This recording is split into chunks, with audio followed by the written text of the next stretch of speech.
Finavi Talks, you are loved. Dan hari ini, sore hari yang cerah, saya bersama dengan seorang sahabat lama yang sebenarnya adalah family friend. Karena di masyarakat Batak, semua itu keluarga. Bener. Ya kan? Bener banget. Iya, Tika Panggabean. Selamat sore. Oke, Tika Panggabean. Ya. Siapa yang tidak kenal beliau? Aduh, banyak deh. Biasa dipanggil Mbak Tika, tapi yang deket banget dengan Tika pasti tahu kalau Tika ini sering dipanggil Botik. Yes. Botik itu sebenarnya dari bahasa Batak Namboru ya? Iya. Bou, Iya. Tika. Iya. Jadi Bou itu dari ponakan-ponakannya. Iya. Dulu manggilnya Bou karena Jadi kan, kalau di aku tuh Namboru jadinya bukan Bou tapi Boyu. oh Boyu. Iya kan, kayak sama halnya kayak goyang duyu. Jadi Namboyu gitu kan, iya. Boyu. Ya akhirnya botik. Oh Akhirnya. ya. Horas Boyu, duyu gitu ya. Bener. Versi Bataknya ya. Oke, gini. Lucunya tuh gini. Kami ini sama-sama kuliah di Unpar, Ya. beda angkatan, beda fakultas. Tapi sebenarnya sebelum ketemu Botik, aku tuh lebih kenal dengan mamanya Botik dulu. Berkenalan maksudnya, bukan lebih kenal. Lu pasti belum pernah gue ceritain ini. Gak tau gue, lu kenalan di mana sama gue?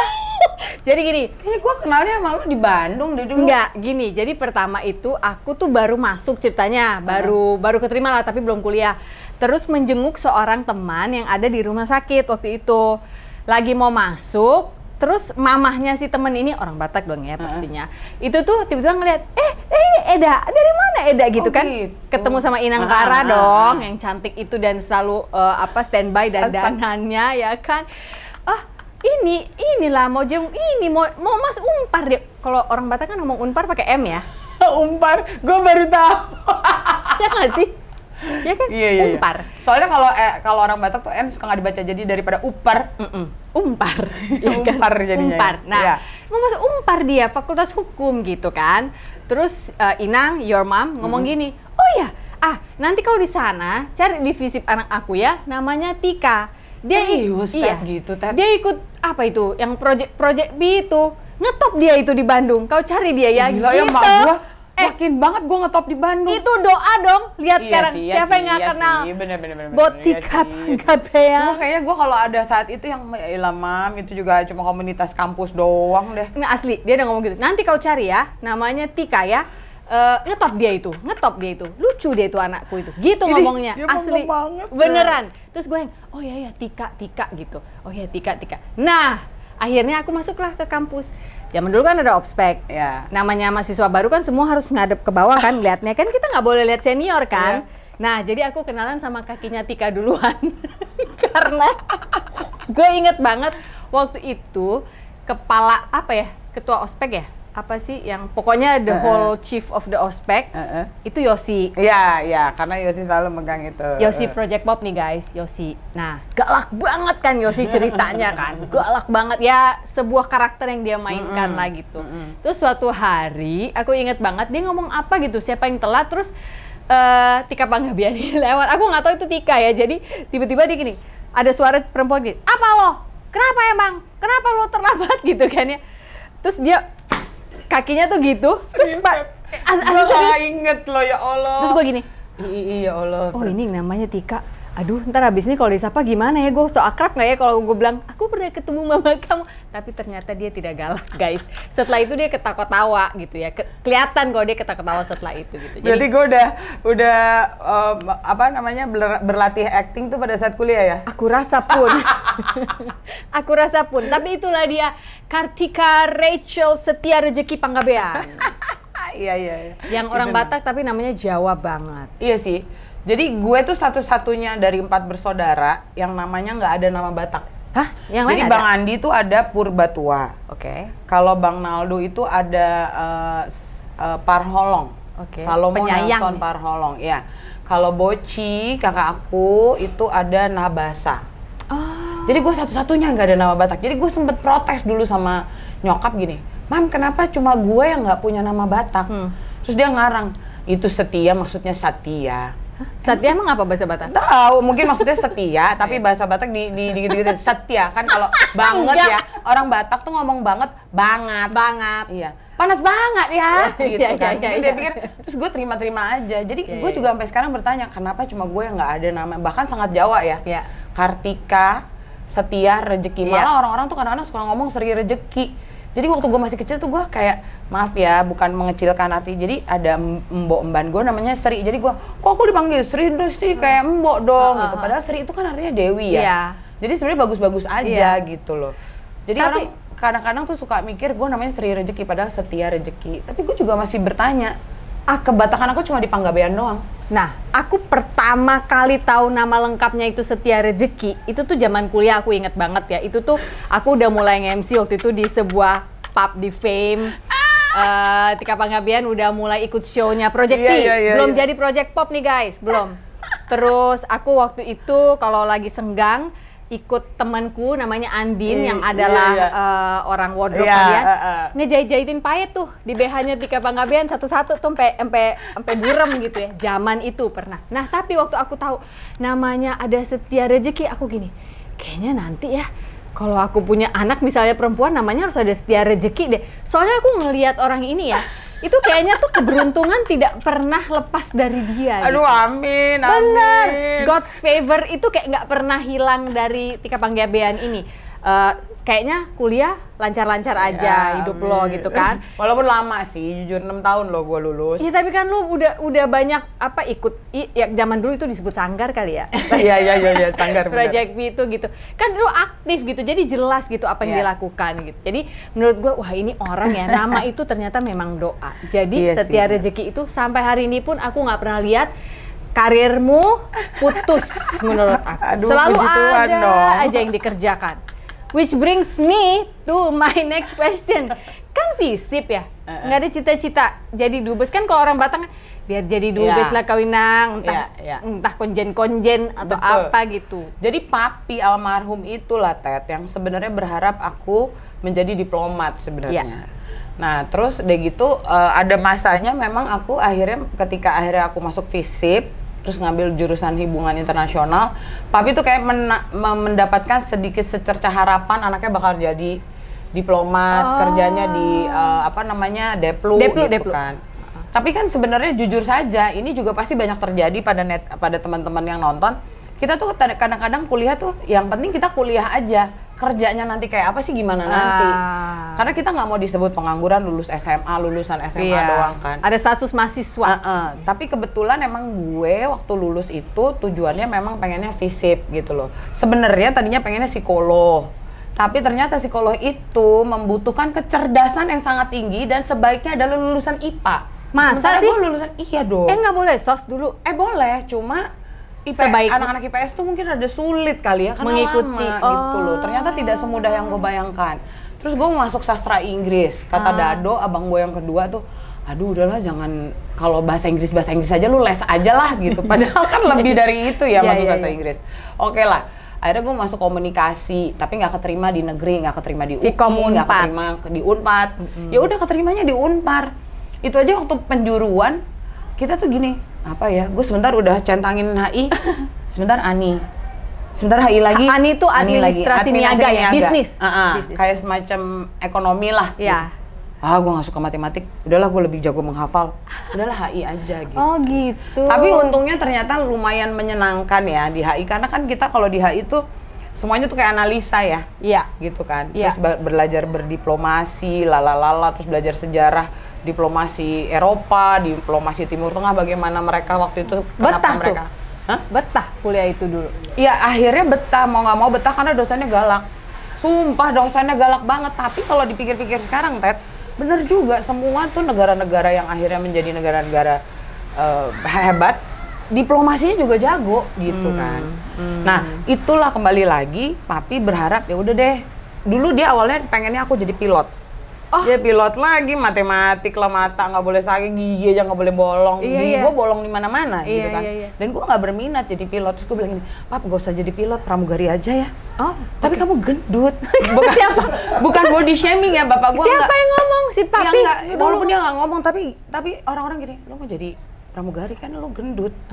Gitu. Tapi lagi-lagi bukan body shaming. Sekarang gue mengerti kenapa pramugari harus harus singset ya. Ya nggak harus Gangnya memang kan untuk segitu ya. untuk Dia bantu harus, orang dia harus kalau dia segede gue jalan, iya loh kesenggol orang gitu kan, make sense gitu sebenarnya.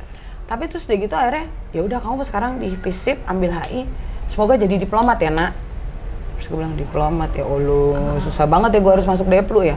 Ya udah, tapi ya takdir hidup, takdir hidup, jalan hidup mengarahkan gue ke sana, ketemu sama Padiangan, bergabung sama mereka, dibikinin kemudian Padiangan pecah jadi P Project, dibikinin Project Pop. Semua sih sebenarnya tidak pernah dicita-citakan lah Ted. Walaupun aku seneng juga di bidang seni, tapi dari dulu tuh sebenarnya cita-citaku cuma sederhana loh teman-teman. Apa itu? Aku cuma mau jadi backing vokal. Tapi jadi backing vokal juga nggak sederhana. Om Pongki pasti tahu jadi backing vokal tuh susah ya. Iya kan? Iya. Dia justru yang bikin seorang penyanyi itu jadi bagus. Iya benar. Ya jadi kan? memperkaya kan jadinya. Gue tuh cuma pengen jadi backing vokal lagi. Dari tanah Jawa Barat ya. Makanya aku ikutan VSM.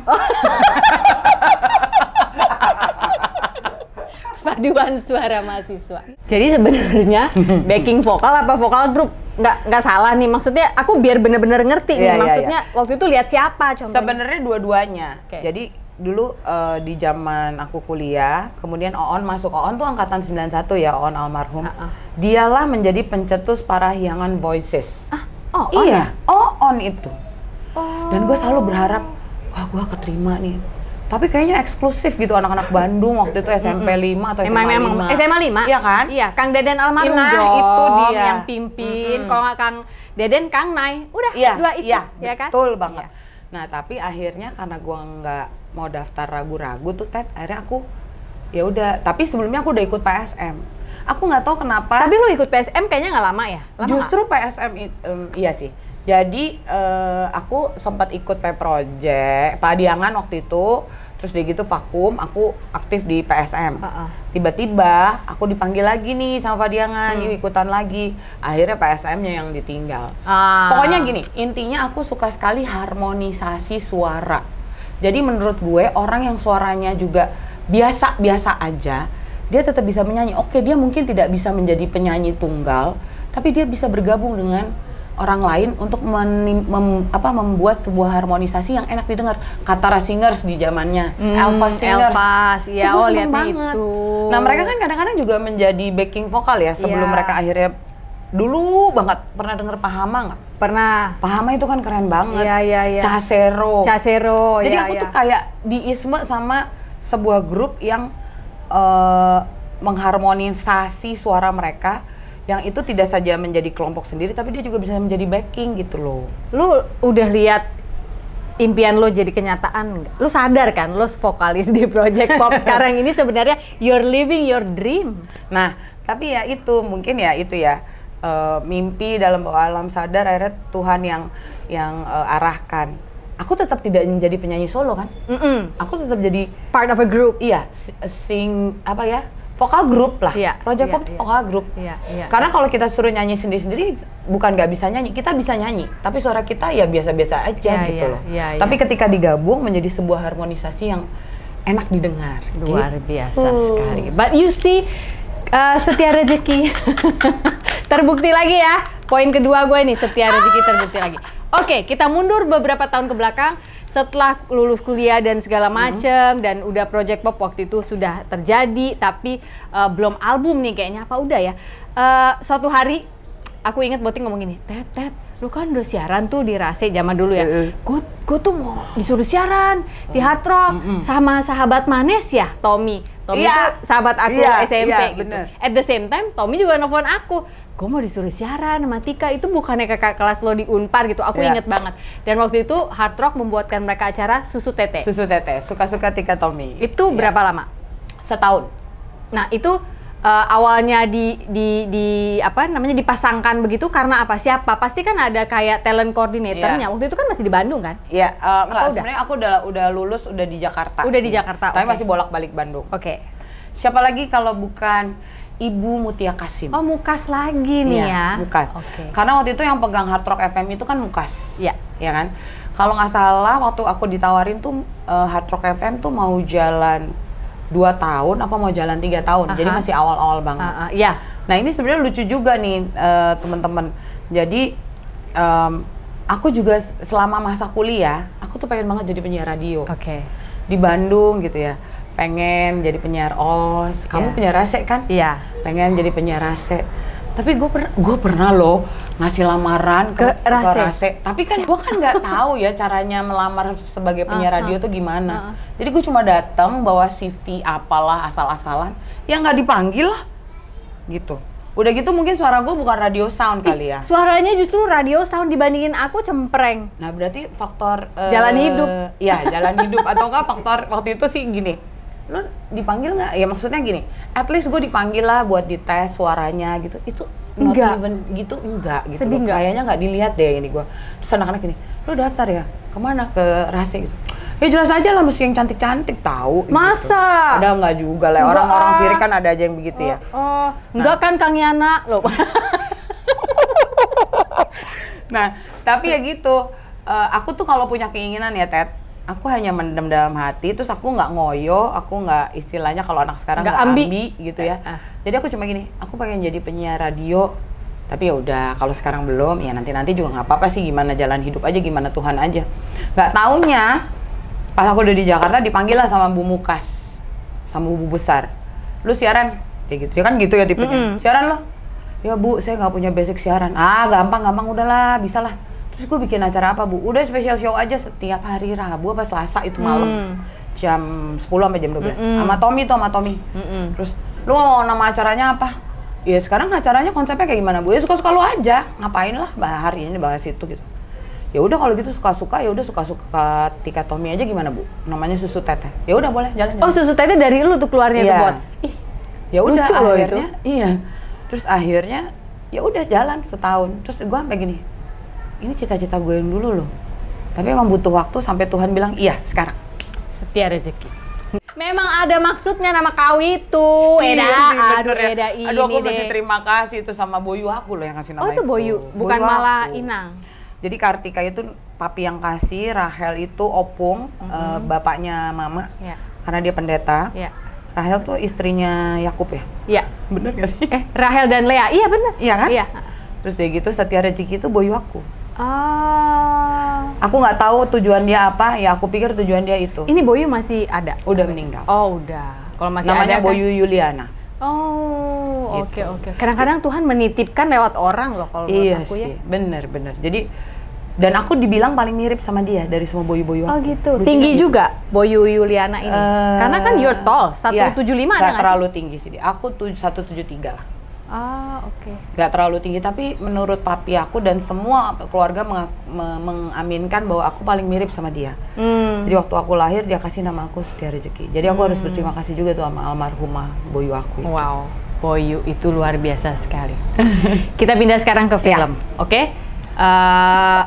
VSM udah, backing vokal udah, sampai jadi penyanyi beneran bahkan sekarang ya kan, joget-joget, jingkrak-jingkrak, bisa nyanyi, happy, orang menerima karyanya.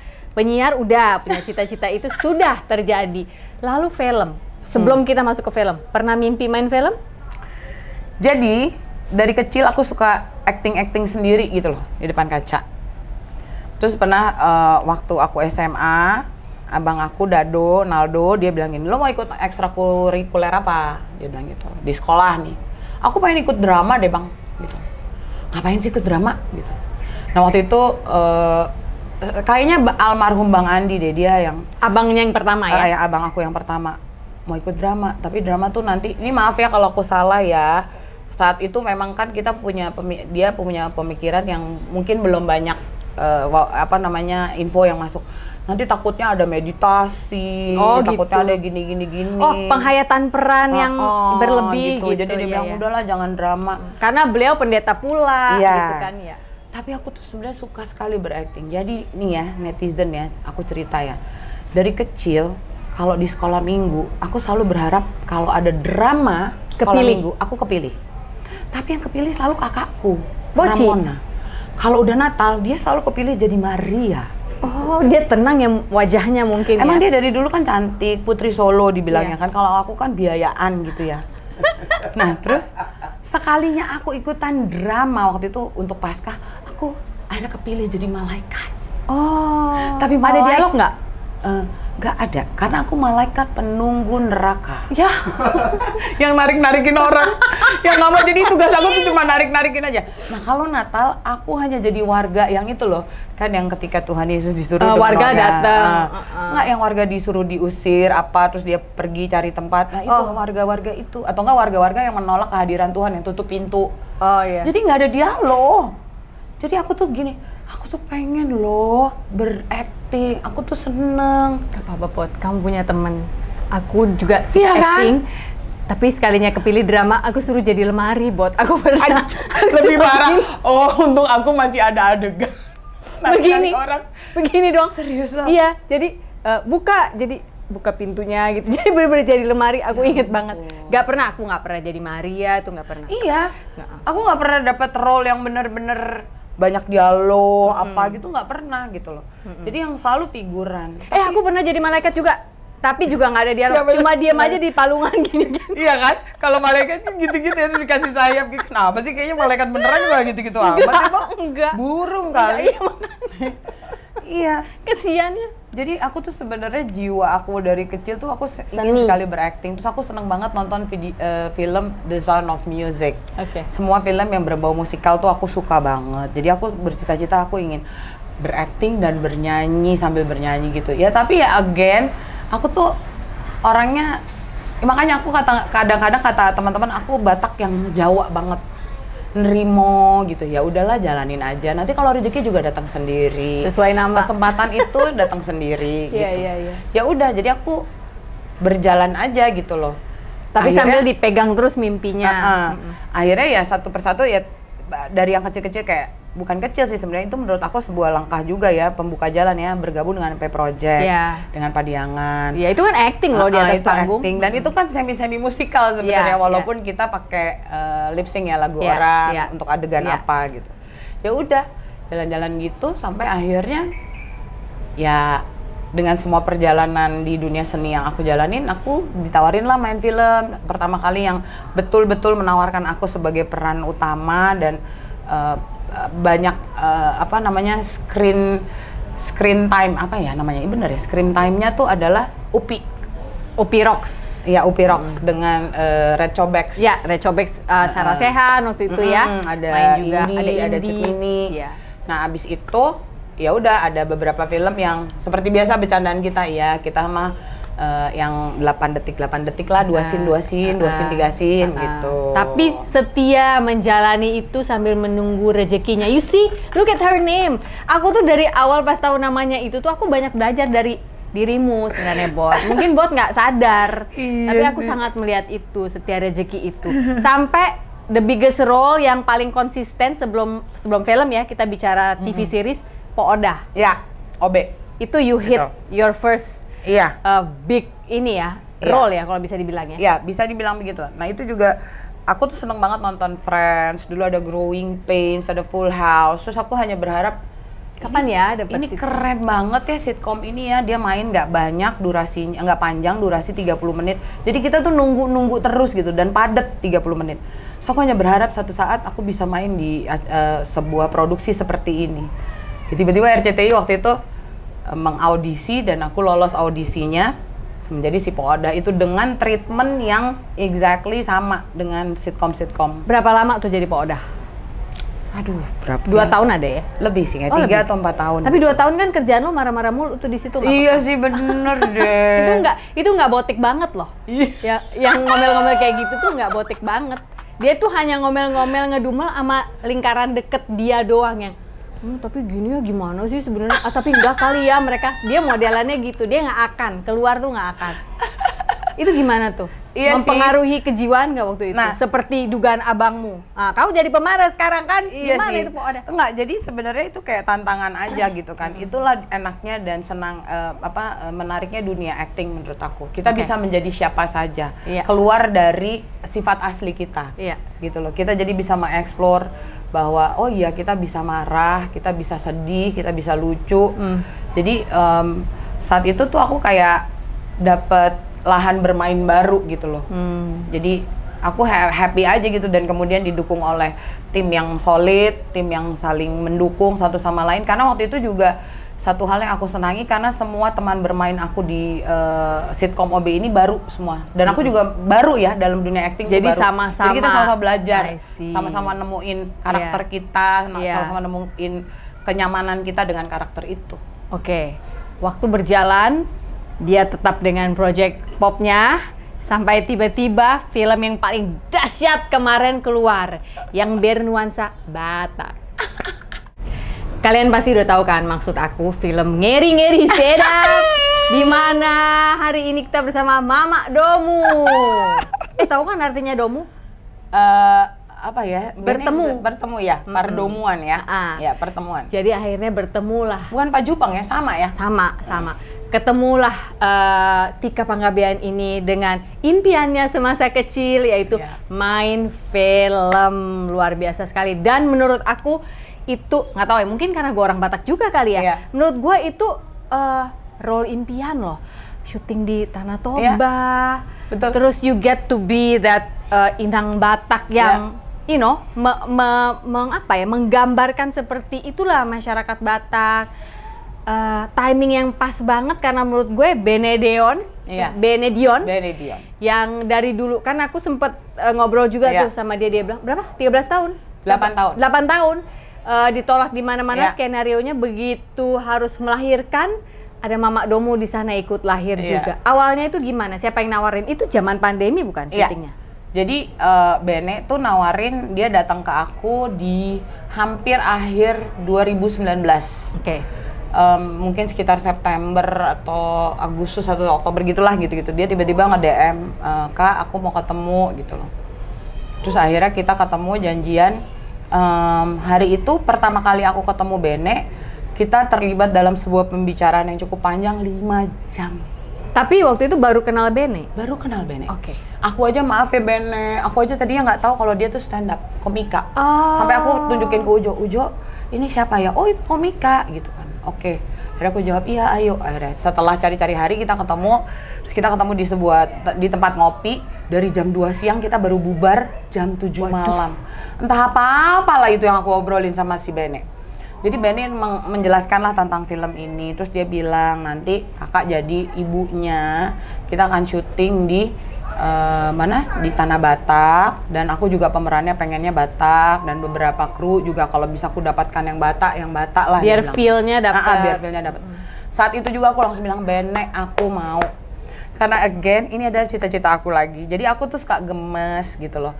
Jadi gini loh, tanpa mengurangi rasa hormat dan penghargaan aku. Jadi gini, kadang-kadang kalau orang berperan di sebuah sinetron atau film jadi orang Batak, terlihat sekali, maaf banget, terlihat sekali artificialnya. Hanya modal gini, udah makan belum? Iya, pepet sama etalingnya salah ya. Gitu. Nah makanya aku pernah lihat seorang komika, dia lagi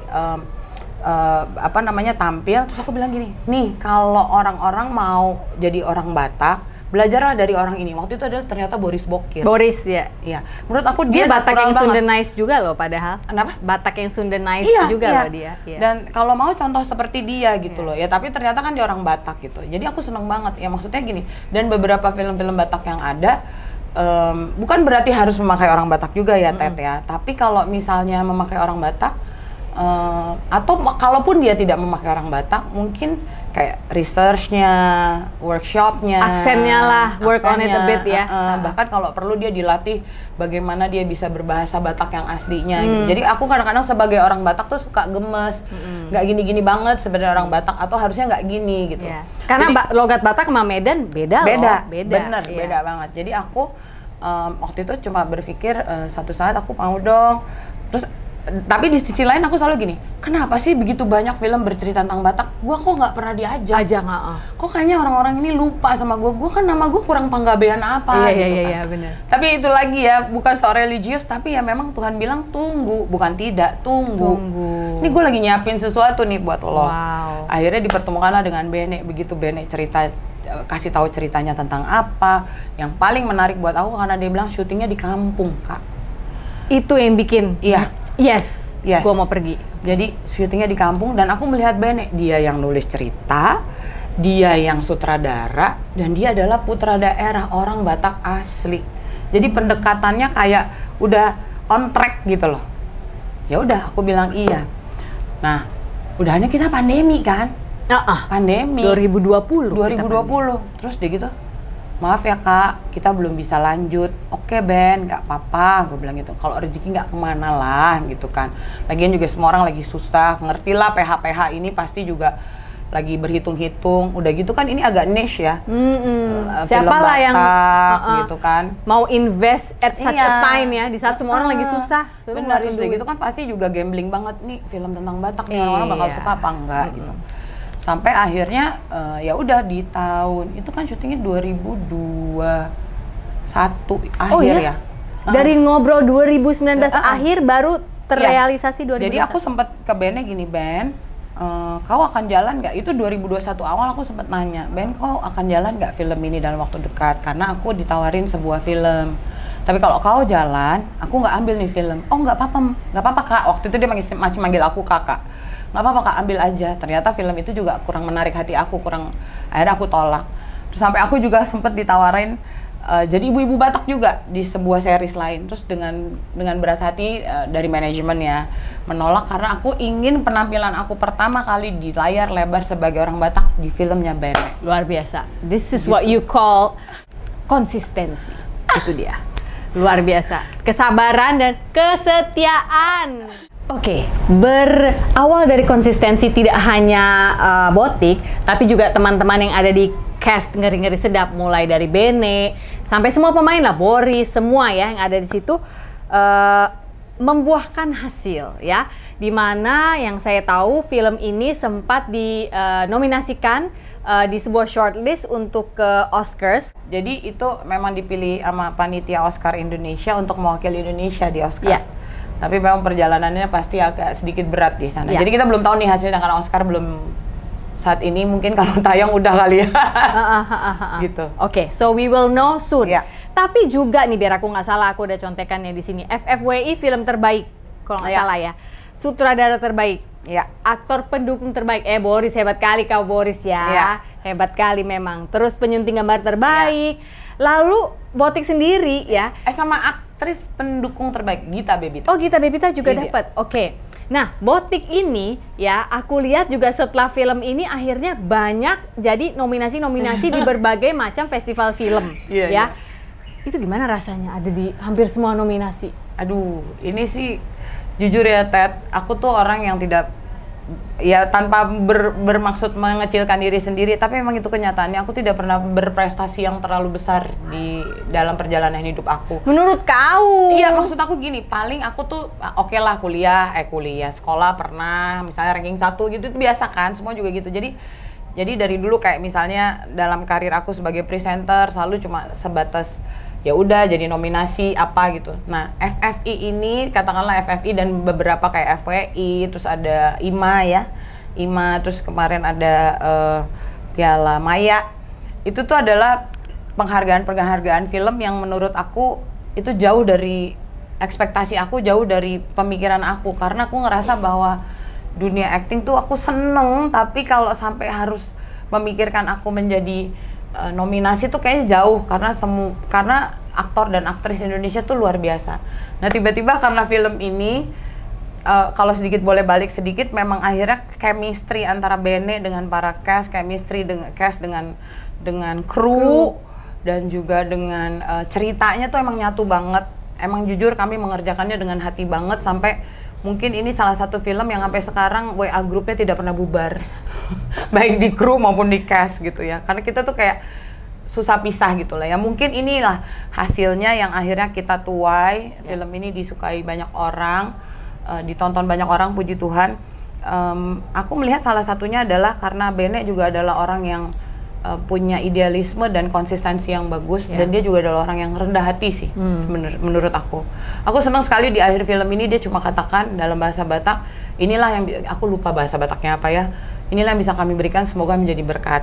Dia bilang gitu. Dan mungkin akhirnya film ini sesuai dengan harapan Bene dan kita semua bisa memberkati banyak orang. Nah, balik lagi ke pertanyaan, how does it feel, Sophie? Aku tuh kayak bangga iya, tapi juga kayak nggak percaya, sama kayak ini beneran nggak sih? Jadi waktu aku, contohnya nih ya teman-teman, waktu aku jadi nominasi Best Actress, nominasi pemeran wanita terbaik utama, itu aku ditelepon Cut Mini. Terus Botik selamat ya, gini-gini. Pada saat yang bersamaan ada Reza Rahadian di sana. Terus Reza ngomong sama aku, apa aku bilang kan, kamu bagus sekali di film ini Reza, aduh terima kasih untuk dukungannya. Tapi Reza jadi ketua FFI ya. Terus aku bilang gini, Reza tapi kamu dan panitia FFI nggak akan dimarahin kan sama orang Indonesia karena menaruh aku sebagai nominasi. Segitu nggak pedenya gitu sih? Aku nggak boleh gitu sih benernya. Tapi gini loh, aku kayak ngerasa, ini bener nggak sih gue layak masuk nominasi gitu loh. Jadi ya kayak gitu. Jangan gitu, bagus banget tahu. Jadi aku tuh kayak percaya nggak percaya gitu loh Ted. Tapi ya udah akhirnya teman-teman kayak Ujo gitu ya suka marahin aku, terus teman-teman yang lain juga, lo kok gitu sih, lo mengecilkan diri lo sendiri. Tapi emang kita semua punya insecurity masing-masing sih ya, jadi kita bawa sampai tua kayaknya ya. Betul. Terus kayak aku tuh ngerasa bahwa aku kan di film yang betul-betul main sebagai peran utama kan di film ini ya pertama. Terus kok bisa-bisanya baru pertama bener-bener ini terus langsung jadi nominasi tuh kayak masa sih kayak gitu percaya ya? nggak percaya gitu kan, ini beneran nih gitu. Jadi kayak gitu ya ujung-ujungnya sih lagi-lagi ya ini di luar kuasa aku ya, memang sudah jalannya dan Tuhan kasih aja gitu loh. Jadi ya aku mengucap syukur sekali sih. Jadi ibaratnya jadi nominasi aja aku udah seneng. Jadi waktu di FFI-nya aku kan nggak menang, terus semua kayak ada Om Slamet, Ibu Yayang, semua tenang, saya nominasi dari tahun 70 nih, tapi nggak pernah menang. Om Slamet juga katanya nominasi dari kapan, mungkin udah pernah menang tapi jaraknya gitu. Oh iya kok Ibu Yayang, saya nggak pernah ngarepin menang kok, beneran. Jadi nominasi di FFI itu aja kayaknya sebuah prestasi buat gua gitu loh. Itu aja udah prestasi kayaknya. Padahal itu baru masuk pelatarannya kan. Bentar lagi yuk masuk ke istana. Aduh amin. Amin ya guys. Tapi makanya aku tuh orangnya modelan yang nggak mau dipikirin deh, udahlah kalau harus jalan ya jalan aja ya. Nanti kalau emang udah ya itu tadi rezekinya. Nanti kita wawancara lagi gitu. Pada saat dia udah terima piala itu. Oke. Amin. Aduh. Bicara soal award, tahun 2017 itu dahsyat kalau nggak salah memberikan Lifetime Achievement Award buat Project Pop, benar nggak? Dan Project Pop dedicate itu untuk almarhum Oon, benar ya? Betul. Oke, cerita dong sedikit tentang Oon. Oon tuh, aduh kita tuh kalau disuruh cerita tentang Oon ya pasti, aduh mellow yellow gitu loh. Jadi Oon tuh orang yang tegas, orang yang apa ya? Kalau orang ketemu Oon tuh kayaknya, Oon tuh kok kayaknya nggak pernah senyum, betul, ya kan? Oon tuh kok kayaknya galak, judes gitu. Padahal sebenarnya enggak, dia justru hatinya tuh sangat halus sekali. Tapi kan orang kadang-kadang ada ya yang keluarnya seperti itu ya, nggak selalu. Kayaknya banyak mikir kalau Oon ya. Bener. Dan dia tuh orang yang organisatoris gitu loh. Jadi dia emang lurus, maksudnya emang semua tuh harus on track, terstruktur gitu loh. Dan dia mungkin bukan tipe orang yang senang berbasa-basi. Betul. Gitu. Dan kalau aku pikir nggak ada yang salah dengan itu, karena orang beda-beda. Tapi sesungguhnya Oon tuh hatinya baik sekali gitu loh. Dia sosok yang penolong, sosok yang berpikirnya tuh jauh ke depan. Jadi kadang-kadang kita yang ini gini aja nggak bisa, nanti gini. Kita harus mikirin ke depannya seperti apa. Kayak nih satu contoh ya, Sof ya. Sekarang kita kan P-Project punya manajemen sendiri. Ini sistem yang ada di manajemen kita salah satunya yang dibentuk dan dibuat oleh Oon. Oon yang bikin itu Oon yang bikin. Dan kita teruskan sampai sekarang karena itu yang paling cocok dengan manajemen kita. Manajemen profesional tapi juga kekeluargaan. Itu Oon loh yang bikin. Gitu. Jadi Oon tuh dan dia juga orang yang pinter gitu ya, cerdas gitu loh. Jadi kalau dia melihat sesuatu gitu, kita itu bagus gini.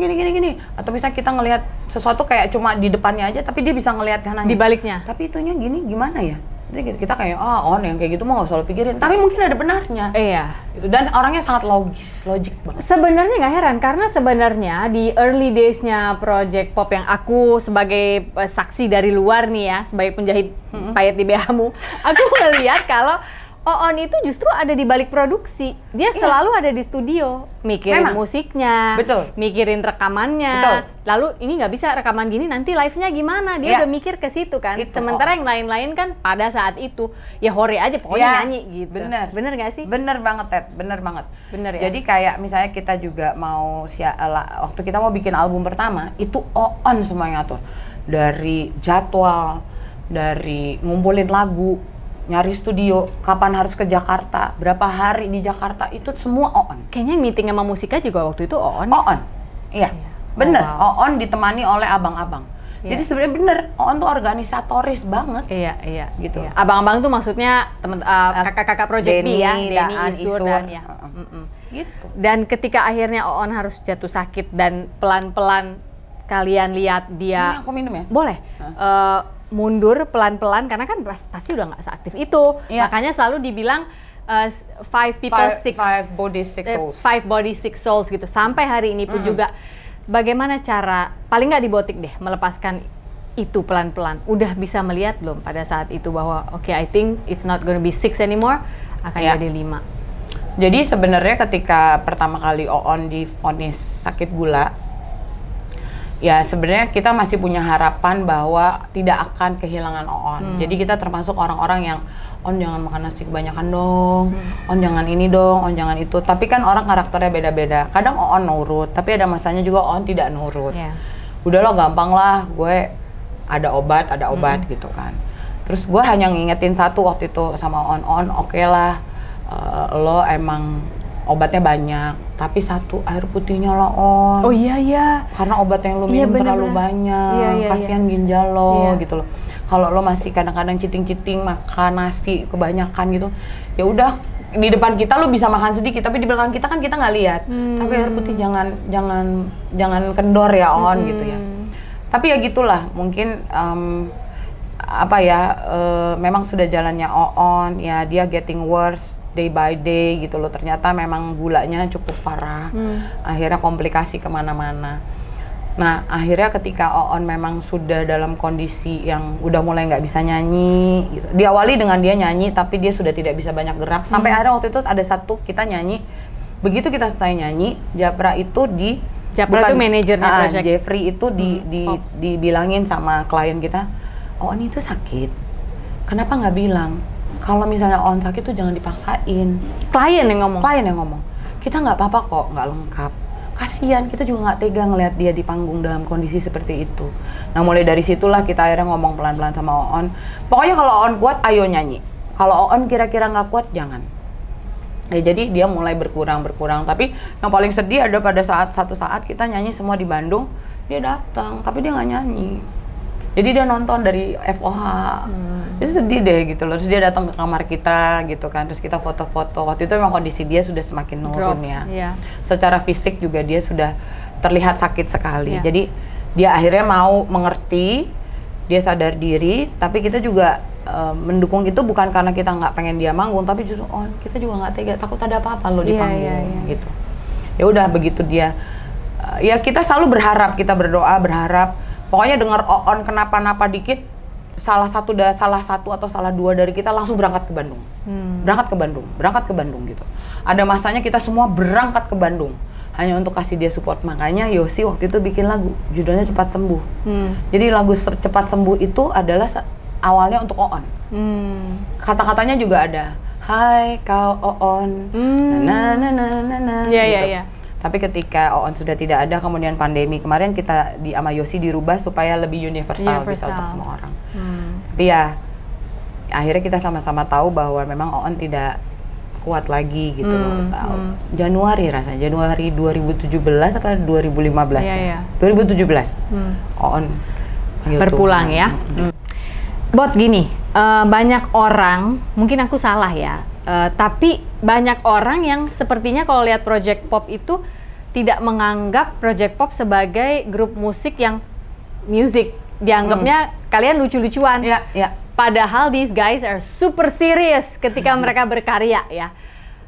Itu gimana perasaan Botik? Sebenarnya nggak apa-apa juga. Jadi ini kembali lagi kepada bagaimana orang berpikir tentang kita, baik secara pribadi maupun secara grup, adalah hal-hal yang di luar kontrol kita kan. Jadi kalau buat kita akhirnya berpikir nggak apa-apalah orang mau nganggap kita pelawak, orang mau nganggap kita komedi, karena menurut aku istilah dan anggapan yang ada dalam pikiran mereka juga tidak ada yang jelek.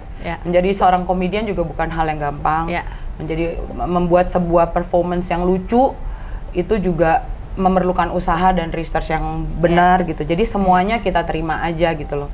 Tapi kita sendiri, Yosi selalu bilang kita memang kadang-kadang justru kita merasa bahwa kita tidak lucu, tapi kita berusaha untuk kreatif. Jadi sebenarnya apapun yang orang sebutkan pada itu, oh grup lawak, mereka nyanyi lucu-lucuan mungkin karena liriknya, bobodoran gitu loh. Nggak apa-apa juga, tapi goals akhirnya adalah kalian terhibur atau tidak. Kalau kalian terhibur, kalian seneng, kalian ngerasa happy dengan penampilan kita, apapun sebutan mereka untuk kita doesn't matter apa-apa anymore. Juga, gitu. Padahal mereka kalau garap musik serius banget loh guys. Beneran. Itu ada otaknya sebenarnya. Ada Opung Irwan Simanjuntak di situ. Betul, si Opung ya. Hey Opung. Oke. Nah, dari tadi kan kita udah ngobrol soal Project Pop sedemikian banyak ya. Tapi aku punya satu pertanyaan awam, mewakili awam lah. Walaupun sebenarnya bisa dikatakan aku tahu kayak apa Project Pop itu dan mereka memang erat. Tapi kalau awam boleh bertanya, apakah memang seerat itu kekeluargaan yang orang lihat di luar? Ataukah nggak gitu-gitu amat sebenarnya? Kalau nyanyi, kalau lagi nggak ketemu ya nggak urusan gitu. Kan ada grup musik yang gitu. Jadi mungkin di awal kita cukup dekat begitu ya. Maksudnya kemana-mana harus bareng. Ya, karena waktu itu masih pada single semua ya, kemana nih gitu, barengan apa segala macam. Tapi itu pun tidak bisa terbilang selalu bersama ya Teh. Tapi kita justru membiarkan persahabatan atau kekeluargaan ini bertumbuh secara natural. Artinya kalau ada konflik, kalau ada intrik, kalau ada perbedaan pendapat, itu kita biarkan. Justru dulu kita pernah punya satu prinsip, kayaknya lucu-lucuan, tapi mungkin ada bagusnya. Konflik menimbulkan kasih sayang. Ketika kita berkonflik satu sama lain, lu kenapa sih dari kemarin kok kayak gini? Ya habis gue gini. Justru jadi keluar nih apa yang ada dalam hati dan kepalanya dia. Justru kita jadi, oh iya berarti kita kurang ngertiin dia. Tapi kita juga bisa, tapi lu juga terlalu sensitif mungkin, atau lu terlalu ngurusin yang lain gitu kan. Tapi pernah sampai nggak omongan antar anggota? Belum pernah terjadi yang satu grup sih enggak. Mungkin personil, antar personil. Aku kan perempuan si Panggaron ya. Iya kan, si Panggaron tuh apa artinya kalau bahasa Betawi? Enggak si Panggaron. Tukang cari gara-gara ya? Enggak, so tahu si Panggaron. So jago. So jago. Jadi aku tuh ngerasa, nah kalau orang-orang bilang, Tika enak ya jadi perempuan sendiri dijagain sama 5 laki-laki. Sebenarnya bener, kita kadang-kadang bercanda. Siapa yang ngejagain dia? Dia yang ngejagain kita.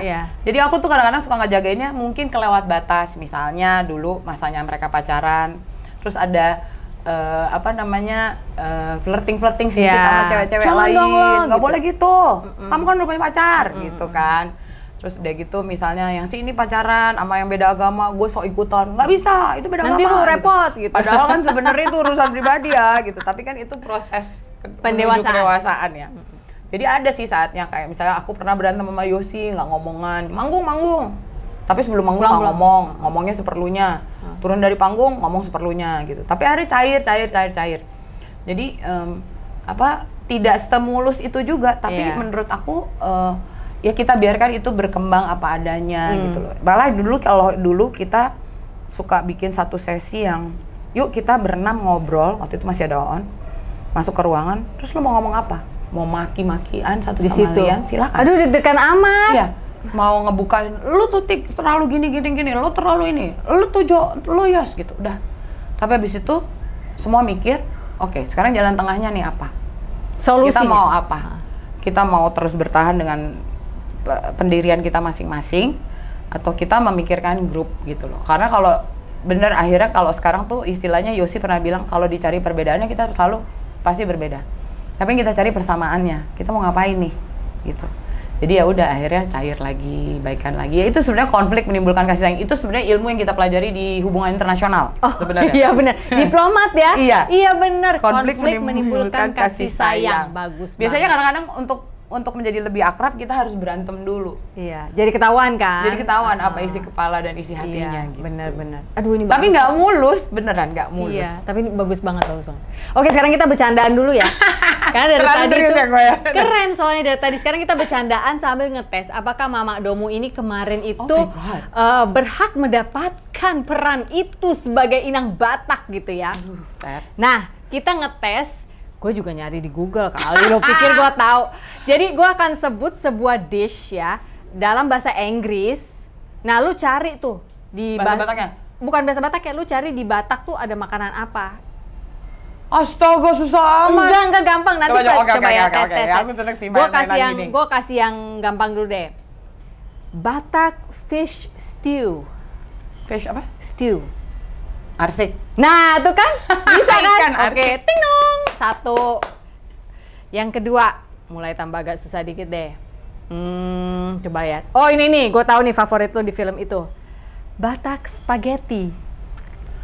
Mie goma. Mirip kan?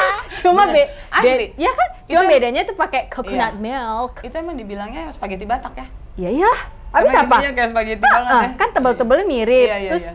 thick-nya kan mirip Iya. walaupun kalau orang Italia pakai keju, Tomat apa gitu ya? kita tomat. pakai kayak lontong sayur gitu ya. kita pakai apa namanya? Coconut milk, Iya, santan itu santan, sebenarnya. santan. Ya serai-serai Lambu, lagi. ikan asin. gitu. Kan? Oke.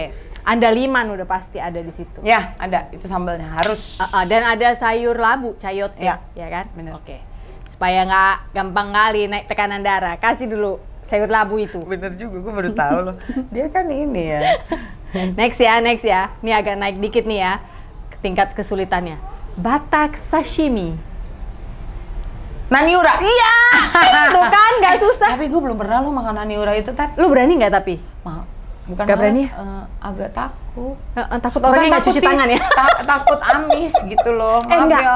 Nggak Inang- amis. Inang, Amang yang di kampung. Bapakku almarhum pernah bikin dan nggak amis. Oh ya? Yes. Ikannya apa? Enggak, waktu itu dia pakai cumi. Jadi memang harus ikan atau deke ya bahasa Bataknya. Terus dikasih asam dulu yang banyak. Oh, gitu. Asamnya itu bukan lemon ya, asam jeruk nipis, tapi juga ada asam glugur deh Asam kalau nggak salah, glugur. ya kan, asam glugur. Tapi nanti ternyata dia tuh nggak totally raw juga. Si serainya, si apa namanya tuh kecombrang, Iya, iya. rias Honje, kalau bahasa Batak, rias. honje bahasa Iya. Sunda, bawang merah segala macam itu dia sangrai dulu sama jahe.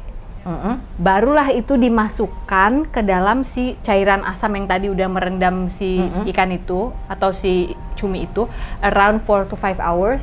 Kayak dimarinate gitu. Marinate aja. Terus nanti nggak dimasak tuh? Enggak. Kayaknya sih enak kalau dari penjelasanmu. Enak. Asal yang bikin cuci tangannya bener kali ya. Iya. Sama pakai glove kali ya. Soalnya itu kan raw ya, hello. Terus dimakannya gitu aja? Ya gitu Atau ada aja. bumbu-bumbunya? Enggak, udah itu udah rich banget bumbunya. Oh gitu? Iya, enak banget. Justru lebih rich dibandingin sashimi dong? Nah itu. Nah kalau sashimi kan kita mesti pakai soya apa lalala gitu kan? Iya, ini kan udah direndam di situ. Ya mungkin karena dia nggak tahu kali ya berapa jam ikan itu dari pasar sampai ke rumah. Yes. Kalau si sashimi kan ada SOP-nya, nggak Iya, boleh iya. keluar dari freezer berapa lama, gitu-gitu Iya, kan udah iya. jelas. Oke, next. Berikutnya adalah ini. Batak pork chop. Babi panggang lah. Nah, Iya? babi Bener. pang. The best. Bapang. Iya, bener bapang. Oke, ini yang paling terakhir ya. Ini yang vegan nih guys, buat kalian-kalian yang vegan ya. Batak cereal. Batak cereal. Batak granola. Daun ubi tumbuk. Granola loh. Pernah makan granola kan? Kayak Iya anak-anak sih. zaman sekarang. Apa ya Batak granola ya? Pasti kalau gue sebut tuh, oh iya gitu. Ikan tombur. Apa ya? Tipa-tipa. Nah, gue nggak tahu apa. Tiba-tiba tuh padi yang belum mateng, masih muda, dipanen, terus ditumbuk, terus disangrai, nanti makannya pakai kelapa parut sama gula. Ted, sumpah gue baru tahu. Aku baru tahu, Ted. Bene, kau nonton nggak? Aku di casting ya abis ini ya, entah jadi, jadi Harusnya lapet ya. lapet juga ya, Ombus, tapi apa ya? ombus. Apa kalau bahasa Inggrisnya itu? Iya Nggak sih, ada. nggak ada. Indonesian Nggak cake wrap in banana leaf, Iya sih, panjang iya. pisan. Nah itu lucu loh, tiba-tiba itu kemarin pas gue pikirin, iya juga nih ya, ini Batak granola. Iya, ya? Batak granola. Iya, tiba-tiba namanya. Cari Iya. Enak loh itu, beneran enak banget. Kraus-kraus gitu makannya, terus ada manis-manis, gurih-gurih si kelapanya. Itu yang vegan tuh. Jadi you can be Batak and vegan, oke? If you want, if you don't want nggak usah juga nggak apa-apa. Oke, pertanyaan berikutnya adalah ini yang paling penting, take away message kita dari Tika Panggabean ya. Kunci kesuksesan Botik selama ini, karena selama ini orang kenal di mata publik, nggak pernah ada berita bersanding dengan siapa, berpasangan dengan siapa gitu, sehingga membuat mungkin beberapa teman-teman perempuan yang ada di luar sana yang mungkin juga mengalami hal yang serupa, tapi akhirnya kayak ini loh, mau settle for less gitu karena nggak sanggup untuk hidup sendiri, akhirnya ujung-ujungnya jadi berantakan. Padahal kadang-kadang kalau dipikir-pikir, kita tuh termasuk gue sebenarnya adalah orang yang sometimes when I'm alone, aku nggak nyaman dengan pikiranku, dengan and then we feel that we need pasangan hidup atau pacar lah, jangan jauh-jauh pasangan hidup atau pacar misalnya pada saat itu. Kuncinya tuh apa sih untuk live most of your life katakanlah alone tapi not lonely? Setuju nggak sih sama kalimat itu? Atau gue salah nih? Nggak, sebenarnya gini. Kalau 100% alone but not lonely itu juga enggak. Pasti setiap orang punya atau tidak punya pasangan pasti ada saat-saatnya dia lonely kan gitu ya. Cuma kalau aku sih mungkin gini ya, kalau untuk kasus aku ya udah istilahnya apa ya Tet ya, udah kapalan juga kali ya. Udah seumur segini, udah lama sendiri. Jadi kayaknya 52 and looking 25 loh ya. Iya. Iya benar. Enggak juga lah. Iyalah. Gimana ya, jadi kalau aku semuanya udah dimakan aja gitu loh. Ya artinya gini, akhirnya aku tuh melihat hidup tuh kayak yang mau seneng ya disenengin, lagi seneng ya dinikmatin, lagi sedih ya dinikmatin, lagi sendiri ya dinikmatin, lagi lonely ya dinikmatin. Tapi gini, intinya buat aku adalah kan nggak ada yang selamanya di dalam hidup ini gitu. Bahkan ketika kita merasa sendiri pun, mungkin kita merasa sendiri 1-2 hari, besok-besok nggak taunya udah nggak lagi, ada aja temen yang datang, ada saja pertolongan yang datang gitu. Jadi mungkin kalau buat aku kuncinya bukan kunci sih sebenarnya, yang aku terapkan dalam hidup aku selalu cuma berpikir nggak ada yang selamanya lah di hidup ini gitu loh. Jadi kalau hari ini kita ngerasa happy, ya itu tadi dijalanin aja. Tapi juga pemikiran aku ya happy nggak selamanya happy. Mungkin besok akan ada downnya. Ada downnya. Ya nggak apa-apa, ketika down datang ya udah nikmatin saja. Tapi down juga nggak akan selamanya. Besoknya juga pasti ada up-nya lagi gitu. Hari ini dan sendiri aku juga kayaknya terlalu naif, terlalu pencitraan kalau bilang ih gue sih nggak pernah kesepian gitu. Melihat teman-teman yang punya pasangan juga kadang-kadang aku cuma gini, ya enaknya punya. Sebenarnya gini, yang kehatean sama aku tuh kalau ngelihat bukan teman-teman di Instagram tuh kadang-kadang di feed kita suka ada kan yang udah tua, ya kan, pasangan-pasangan yang udah tua, teman hidup, mereka tuh masih berpasangan. Itu tuh yang kadang-kadang buat aku nyesnya tuh dalam arti seneng banget ya ngelihat mereka gitu loh. Kalau seandainya aku diizinkan punya suami tuh aku ingin seperti itu gitu loh. Tapi akhirnya aku cuma berpikir emang akhirnya dalam hidup ini yang aku butuhkan memang teman hidup. Dan teman hidup buat aku tidak selalu harus bentuknya suami gitu. Sophie tuh teman hidup aku. Iya kan? Kamu kalau aku ke Bali kita ketemu, kita ngobrol, berbagi gitu loh. Dia ini adalah bridesmaid aku. Oh iya bener.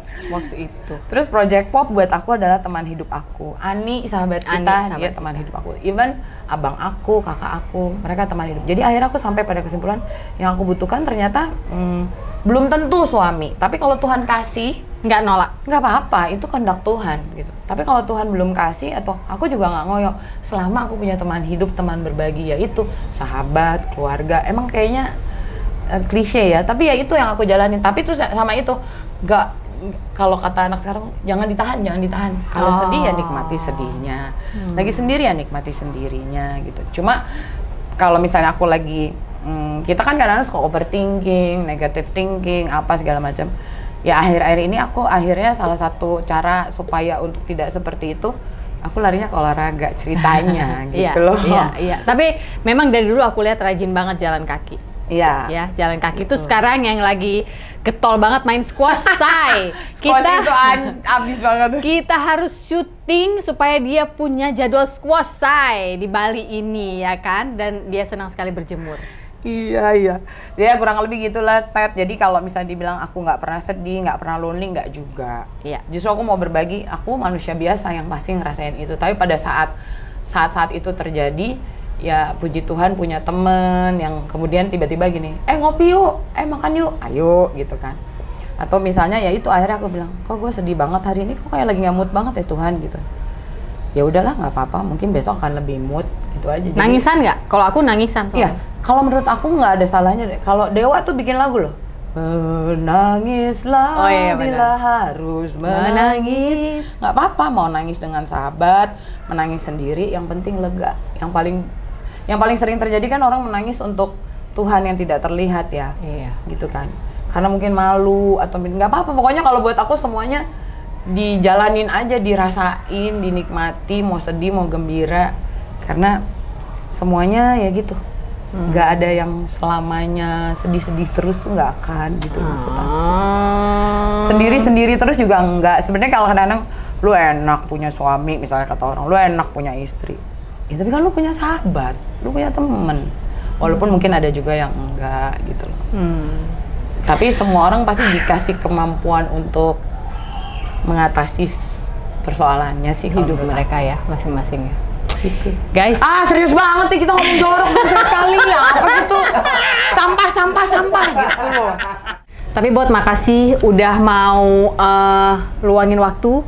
Sama-sama. Padahal ini Botik di sini lagi liburan, dia extend sebentar nyanyi nih ceritanya Project Pop, tapi dia extend karena dia suka berjemur seperti yang tadi aku udah bilang. Waktu berjemur dia korbankan sedikit. Walaupun tadi dia dari pantai, Ted bentar ya, soalnya ternyata gue beli minum buy one get one, nggak mau rugi ya, jadi dia habisin dulu. Aku bingung loh sebenarnya, abis gini, Mas ini serius bang buy one get one? Iya Bu. Ya udahlah gimana ya, udahlah saya minum dulu deh sebentar. Untung dikasih kacang. Tapi aku seneng sih. Akhirnya bisa melakukan ini di Bali, di tempatnya Sophie. Kalau di Jakarta agak-agak laule ya, bosen nggak? Bosen ya. Laule. Tapi nanti kita akan syuting lagi, jangan lupa pada saat dia menerima piala pertamanya di film kita akan syuting lagi, oke?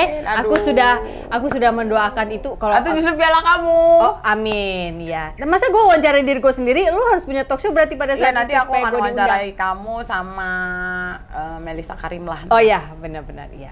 Sama mumpungin lagi ngomongin doa, moga-moga suatu saat kita punya project film bareng. Nah itu. Amin. Amin ya kalau itu ya. Di kampung ya. Di kampung. Iya deh, ya? gue belum pernah lo ke kampung. Iya aku tuh bener-bener pengen loh sebenarnya. Kemarin tuh aku sempet tanya, ini mundur dikit ya, ini udah mau habis sih sebenarnya. Enggak apa-apa. Ben, kita kok syuting nggak pakai bahasa Batak, Ben? Kak, waktu itu dia udah panggil Mak kan. Mak, repot lah. 3 bulan nggak kelar-kelar nanti kita belajar bahasa Batak gitu. Mudah-mudahan ya. Enggak terlalu sonang kali tuh berbahasa Batak. Iya. Ini jadi balik lagi. Ya, pokoknya amin kita bisa di film bareng ya. Terima kasih ya. Dan musiknya scoringnya Pak Pongki. Pak Pongki Barata amin, ya. Amin, Oke, amin. Ya udah kalau gitu. Amin. Oke, kalau gitu. Dah, deal. Dah, abis ini jadi doa dan kita jalani hidup sampai nanti tiba waktunya. Ya, amin. Baik, kalau begitu. Terima kasih untuk keberadaannya hari ini Tika Pangabean. Makasih, Jangan Sophie. lupa bahwa nama adalah doa. Dan bila kita memaknai hidup itu dengan baik dan tahu bahwa Tuhan sudah mengatur semua untuk kita, maka harusnya kita nggak perlu ngoyo atau kalau bahasa anak sekarang ambi. Oke? Thank you for watching today. Jangan lupa, you are loved. Hari ini bukan hari yang baik untuk menyerah. Katakan itu setiap hari. Bye. Hormat.